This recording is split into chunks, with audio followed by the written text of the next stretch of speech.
Ilang araw bago ang Sinulog Festival dito sa Cebu, patuloy ang paghahanda para sa aktibidad ng pista katulad ng Fluvial Procession. Ang may init na balita hatid ni Alan Domingo ng GMA Regional TV. Onboard tayo ngayon sa vessel ng Philippine Coast Guard kung saan kasalukuyang isinasagawa ang dry run ng Fluvial Procession in line with the celebration sa fiesta ni Señor Santo Niño. Pasado alas 8 kaninang umaga sinimulan ang dry run ng Fluvial Procession na pinangunahan ng Philippine Coast Guard, Philippine Navy at Maritime Police na magiging escort din ng galyon na sasakyan ng imahe ng Santo Niño. Ang galyon na may pangalan na Santo Niño de Cebu ay pagmamay-ari ng pribadong individual.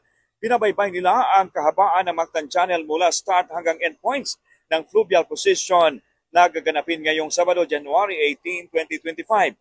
Nasa 8 nautical miles o 11 kilometers ang binaybay ng mga sasakyang pandagat mula sa daungan ng NAVFORCEN headquarters sa Lapu-Lapu City papunta sa Sisilex at pa-U-turn papunta sa Pier 1 sa Cebu City kung saan dadaong ang imahe ng Santo Niño.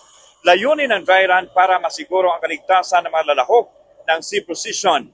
Kabilang na ang 320 registered participants na mas marami ngayong taon ayon sa PCG. Nilinaw ng Philippine Coast Guard na bawal ang mga batang may edad 12 years old pababa, lalo na sa mga malilit na bangka na sasali sa prosesyon sa dagat sa bilis na 7 to 8 knots ayon sa PCG.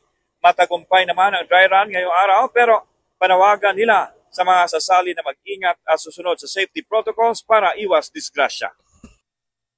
Mula dito sa Mactan Channel sa Cebu, ako si Alan Domingo ng GMA Regional TV at GMA Integrated News. Pit Senyor, mga kapuso.